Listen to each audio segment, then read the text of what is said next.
আপনারা দেখে বুঝতেই পারছেন, দেখুন আস্তে আস্তে ছানা কাটছে। দেখুন কত সুন্দর ছানাটা কেটে গেছে।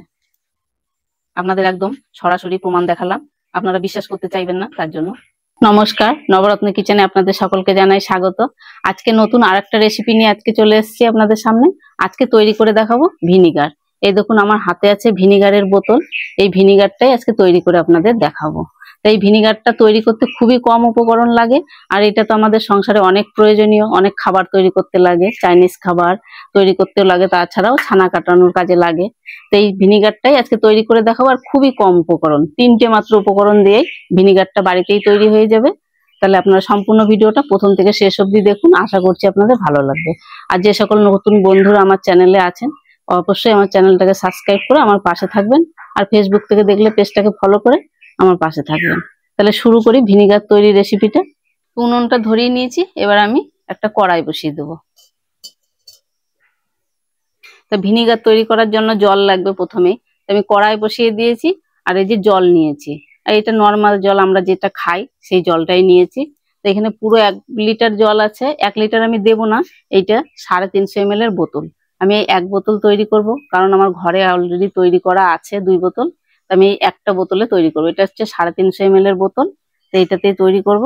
তো প্রথমে আমি কড়াইয়ে জলটা দিয়ে দেবো। তো জলটা আমি 500 ml এর মতো আন্দাজ করে দিচ্ছি, কারণ জলটা ফুটে গেলে একটুখানি কমে যাবে জলটা। তো ভিনিগারটা তৈরি করার জন্য লাগবে কাগজি লেবু।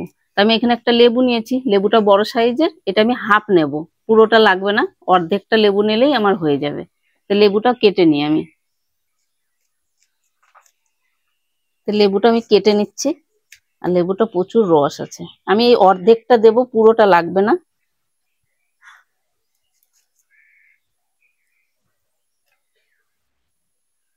এই জলের মধ্যে আমি এই লেবুর রসটা চিপে দিয়ে দেবো। লেবুটা প্রচুর রস আছে, আর ভিনিগার বানানো খুবই সহজ। তো লেবুর রসটা তো দিয়ে নিয়েছি, এবার দেবো লবণ। যে লবণটা আমরা ঘরে ব্যবহার করি খাওয়ার জন্য, সেই লবণ, নর্মাল লবণ। এটা দিয়ে দেবো আমি 1 চামচ থেকে 1.5 চামচ মতন। তো 1 চামচ মতো লবণ দিয়ে দিচ্ছি। তো এবার জলটা আমি একটু ভালো করে ফুটিয়ে নেবো। আর ভিনিগার তৈরি করতে গেলে জলটা একটু ভালো করে ফোটাতে হবে। ফুটিয়ে আমি যে 500 ml থেকে একটু বেশি জল দিয়েছিলাম, এটা ফুটিয়ে 350 মতন করে নিতে হবে। তো এটা আমাদের এই ভিনিগারটা বাড়িতেই তৈরি করে নিচ্ছি। এই ভিনিগারটা খাওয়ার কাজেও আমরা ব্যবহার করতে পারবো। আপনারা ভাবতে পারেন যে হয়তো বাড়িতে তৈরি করছে কিন্তু খাওয়া যাবে না, কিন্তু আপনাদের দেখাবো খাওয়া যায় কি যায় না। খাবারের কাজেও, যেমন ধরেন ছানা কাটানো, চাইনিজ খাবার, তারপরে চিলি চিকেন, যা কিছু আপনারা বানাতে পারেন।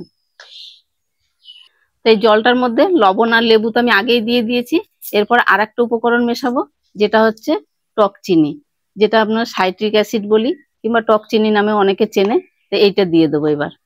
সাইট্রিক অ্যাসিডটা 1 চামচ মতন দিয়ে দিচ্ছি। আমি যে পরিমাণে বানাচ্ছি সেটাতে 1 চামচই অনেক, আর বেশি দেওয়ার দরকার নেই। আপনারা এবার বাড়িয়ে কমিয়ে নিতে পারেন, আপনারা যদি বেশি বানান তাহলে বেশি পরিমাণে লাগবে। এটা দিয়ে আর বেশিক্ষণ আমি ফুটাবো না, আর কিছুক্ষণ সামান্য 1 মিনিট ফুটিয়েই নামিয়ে দেবো। আমার এটা কিছুক্ষণ জাল করা হয়ে গেছে, এবার আমি নামিয়ে নেব। নামিয়ে তারপরে ঠান্ডা করে নেব। আমি এটা ঠান্ডা করার জন্য একটা বাটিতে ঢেলে রাখছি, তাহলে তাড়াতাড়ি ঠান্ডা হয়ে যাবে। তা আমার ভিনিগারটা আমি ঠান্ডা করে নিয়েছি, এবার ছেঁকে আমি এবার বোতলে ভরে নেব। এবার ভিনিগারটা তো ঠান্ডা হয়ে গেছে, এবার বোতলে ভরবো। আর এদিকে আমি দেখুন দুধ বসিয়ে দিয়েছি, ছানা কাটিয়েও আপনাদের দেখাবো। আমি সরাসরি আপনাদের দেখাবো। আপনারা হয়তো নাও বিশ্বাস করতে পারেন যে ভিনিগারটা তৈরি হয়েছে, অথচ খাবারের কাজে ব্যবহার করা যাবে কিনা। তা আপনাদের সরাসরি আমি দেখাবো, কারণ আমি ভিনিগার আগেও ঘরে তৈরি করেছি, আমি সমস্ত খাবারের কাজে ব্যবহার করি। তা আপনাদেরও দেখাবো। প্রথমে আমি ভিনিগারটা ছেঁকে নিই।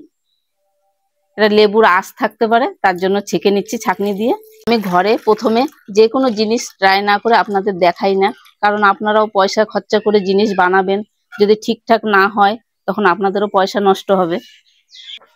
আমি এই বোতলটায় ভরে নিচ্ছি, দেখি আমার কতটা হলো। এটা 350 ml এর একটা বোতল।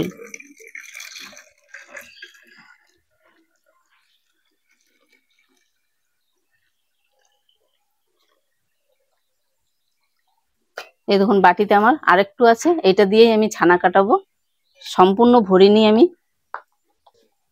তো এই ভিনেগারটুকুর সঙ্গে আমি আর একটু নর্মাল জল মেশাচ্ছি।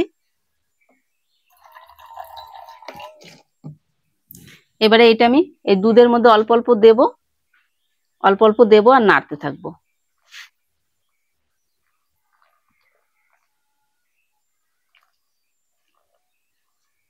আপনারা দেখে বুঝতেই পারছেন, দেখুন আস্তে আস্তে ছানা কাটছে। সব খাবারের ইয়েতেও আপনারা ব্যবহার করতে পারবেন, এটা কোনো অসুবিধা নেই। এটা আমরা খাবো আর আমাদের ছানাটা আমাদের প্রত্যেকদিনই বাড়িতে লাগে। দেখুন কত সুন্দর ছানাটা কেটে গেছে। আপনাদের একদম সরাসরি প্রমাণ দেখালাম, আপনারা বিশ্বাস করতে চাইবেন না তার জন্য। তো আমি ভিনিগারও বানিয়ে নিলাম আর আপনাদের ছানা কাটিয়েও দেখালাম। তা আপনাদের যদি ভালো লেগে থাকে অবশ্যই বাড়িতে একবার বানিয়ে দেখবেন, আর ভালো লাগলে লাইক কমেন্ট শেয়ার করবেন আর সাবস্ক্রাইব করবেন চ্যানেলটাকে।